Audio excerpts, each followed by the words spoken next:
जय श्री राधे कृष्ण दोस्तों। एक बार एक संत एक नगर में आए।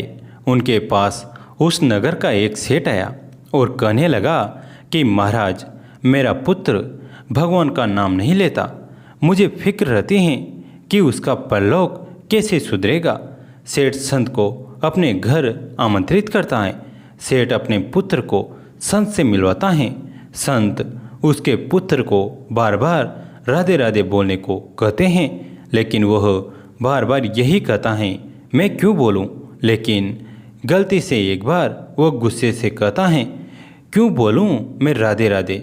संत यह सुनकर प्रसन्न हुए और कहने लगे कि मृत्यु के पश्चात जब तुमको यमलोक लेकर जाएंगे तो यमराज तुमसे पूछेंगे, तुमने कोई पुण्य किया है? तुम कहना, मुझे राधे राधे नाम एक बार बोलने की महिमा बता दो। मैंने एक बार राधे राधे का नाम लिया था, उसका पुण्य मुझे दे दो। अपनी आयु भोग कर जब वह परलोक गया तो यमराज ने उससे पूछा कि तुमने कोई पुण्य किया है? वो कहने लगा, मैंने राधे राधे का नाम एक बार लिया है, आप मुझे उसका पुण्य बता दो। यमराज को एक बार राधे राधे नाम बोलने की महिमा नहीं पता थी, इसलिए यमराज ने पालकी मंगवाई और लड़के को इंद्रदेव के पास लेकर जाने लगे। लेकिन लड़का जिद करने लगा कि मैं इंद्रदेव के पास तभी जाऊंगा अगर पालकी एक तरफ से आप उठाएंगे। यमराज पालकी लेकर इंद्रदेव के पास पहुँचे, लेकिन उन्हें भी एक बार राधे राधे नाम बोलने का महत्व नहीं पता था, इसलिए इंद्रदेव कहने लगे, ब्रह्मदेव के पास चलते हैं। लड़का जिद करने लगा कि पालकी को दूसरी तरफ से इंद्रदेव पकड़े। एक तरफ से यमराज ने और दूसरी तरफ से इंद्रदेव ने उस पालकी को पकड़ा और ब्रह्मदेव के पास पहुँचे। उन्हें भी राधे राधे नाम एक बार बोलने की महिमा का पता नहीं था। अब पालकी को एक तरफ से यमराज, दूसरी तरफ से इंद्रदेव और एक तरफ से ब्रह्मदेव ने पकड़ लिया और भगवान शिव के पास पहुँचे। भगवान शिव को भी एक बार राधे राधे नाम बोलने की महिमा के बारे में पता नहीं था। भगवान शिव ने बोला कि भगवान विष्णु के पास चलते हैं। सब पालकी लेकर विष्णु लोक जा पहुँचे। भगवान विष्णु भी देखकर हैरान, इस पालकी में कौन है जिससे स्वयं यमराज, इंद्रदेव, भगवान शिव और ब्रह्मा जी उठाकर चले आ रहे हैं। सबने जाकर भगवान विष्णु से एक बार राधे राधे नाम की महिमा के बारे में पूछा। भगवान विष्णु कहने लगे कि राधे राधे नाम की महिमा यह है कि देखो, जिसकी पालकी एक तरफ से स्वयं यमराज, दूसरी ओर से इंद्रदेव, तीसरी ओर से ब्रह्मा जी और चौथी ओर से भगवान शिव उठाकर लाए हैं, उसे अब भगवान विष्णु की गोद में बैठने का सौभाग्य प्राप्त होगा और उसने एक बार राधे राधे बोलकर मोक्ष प्राप्त कर लिया। इस तरह राधे राधे बोलकर उस व्यक्ति ने मोक्ष को प्राप्त कर लिया, जन्म मरण के बंधन से छूट गया। ऐसी है महिमा राधा नाम की। प्रेम से बोलो राधे राधे। एक बार मोर नंदगांव में श्री कृष्ण को रिझाने के लिए प्रतिदिन भजन गाता था, लेकिन श्री कृष्ण उसकी तरफ ज़्यादा ध्यान नहीं देते थे। श्री कृष्ण के इस व्यवहार से मोर एक दिन रो पड़ा। उसी समय एक मैना उधर से गुजरी।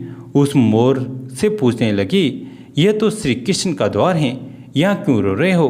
मोर मैना को बताता है, श्री कृष्ण को रिझाने के लिए 1 साल से प्रतिदिन यहाँ भजन गाता हूँ, लेकिन श्री कृष्ण मेरी ओर ध्यान ही नहीं देते। मैना कहती हैं, अगर श्री कृष्ण की कृपा प्राप्त करनी है तो मेरे साथ राधा रानी के द्वार बरसाने चलो। मोर ने जैसे ही बरसाने जाकर श्री कृष्ण का भजन गाना शुरू किया, राधा रानी दौड़ी आई और उसे गले से लगा लिया। मोर ने सारा प्रसंग राधा रानी को सुनाया। राधा रानी कहने लगी, तुमने जो 1 साल से श्री कृष्ण को रिझाने की कोशिश की है, उसी का फल अब तुम्हें मिलेगा। अब तुम जाकर श्री कृष्ण को कुछ और सुनाना। मोर ने कहा, मैंने आपकी करुणा के बारे में बहुत सुना था, आज देख भी लिया। अगले दिन मोर नंदगांव में जाकर राधा रानी की महिमा के गीत गाने लगा। श्री कृष्ण उसी समय दौड़कर आए और उसे गले से लगा लिया। मोर कहने लगा, अरे छलिया, 1 साल से तुझे रिझाने की कोशिश कर रहा हूँ, लेकिन तूने कभी ध्यान नहीं दिया।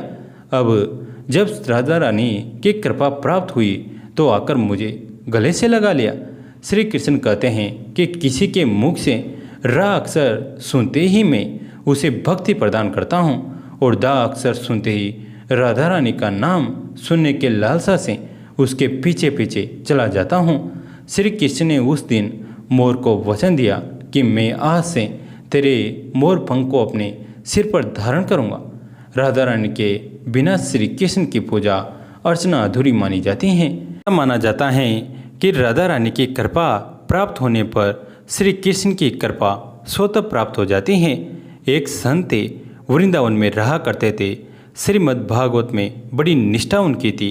उनका प्रतिदिन का नियम था कि वे रोज एक अध्याय का पाठ किया करते थे और राधा रानी जी को अर्पण करते थे। ऐसे करते करते उन्हें 55 वर्ष बीत गए, पर उन्होंने एक दिन भी ऐसा नहीं किया जब राधा रानी जी को भागवत का अध्ययन नहीं सुनाया हो। एक रोज वे जब पाठ करने बैठे तो उन्हें अक्षर दिखाई नहीं दे रहे थे और थोड़ी देर बाद तो वो बिल्कुल भी नहीं पढ़ सके। अब तो वे रोने लगे और कहने लगे, हे प्रभु, मैं इतने दिनों से पाठ कर रहा हूँ, फिर आपने आज ऐसा क्यों किया? अब मैं कैसे राधा रानी जी को पाठ सुनाऊंगा? रोते रोते उन्हें सारा दिन बीत गया। कुछ खाया पिया भी नहीं, क्योंकि पाठ करने का नियम था और जब तक नियम पूरा नहीं करते खाते पीते भी नहीं थे। आज नियम नहीं हुआ तो खाया पिया भी नहीं। तभी एक छोटा सा बालक आया और बोला, बाबा आप क्यों रो रहे हो? आपकी आंखें नहीं हैं इसलिए रो रहे हो। बाबा बोले, नहीं लाला, आंखों के लिए क्यों रोऊंगा? मेरा नियम पूरा नहीं हुआ इसलिए रो रहा हूँ। बालक बोला, बाबा मैं आपकी आंखें ठीक कर सकता हूँ, आप ये पट्टी अपनी आंखों पर बांध लीजिए। बाबा ने सोचा, लगता है वृंदावन के किसी वेद का लाला है, कोई इलाज जानता होगा। बाबा ने आंखों पर पट्टी बांध ली और सो गए। जब सुबह उठे और पट्टी हटाई तो सब कुछ साफ दिखाई दे रहा था। बाबा बड़े प्रसन्न हुए और सोचने लगे, देखो तो उस बालक ने पट्टी में क्या औषधि रखी थी। और जैसे ही बाबा ने पट्टी को खोला तो पट्टी में राधा रानी जी का नाम लिखा था।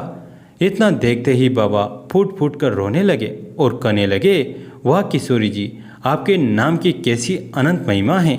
मुझ पर इतनी कृपा की, या खुद श्रीमद् भागवत जी से इतना प्रेम करती हो कि रोज मुझसे श्लोक सुनने को तुमको भी आनंद आता है।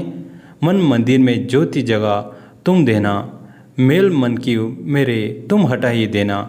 हर घड़ी हर पल, हर घड़ी हर पल तेरे ध्यान में उम्र तमाम निकले। मेरी रचना से राधा राधा नाम निकले। दिल में राधा ही नाम बसाऊं सदा, सेवा कर्मों की भेंट चढ़ाऊं सदा। हर घड़ी हर पल, हर घड़ी हर पल नाम जपते ही अंतिम श्वास निकले। दोस्तों कैसी लगी है कहानी कमेंट करके जरूर बताएं। वीडियो को लाइक करें, चैनल को सब्सक्राइब करें, घंटी के बटन को दबाकर ऑल पर क्लिक करें। दोस्तों इस कहानी को अपने दोस्तों के साथ, फैमिली के साथ शेयर जरूर करें। कहानी अंत तक सुनने के लिए आप सभी का तहे दिल से धन्यवाद।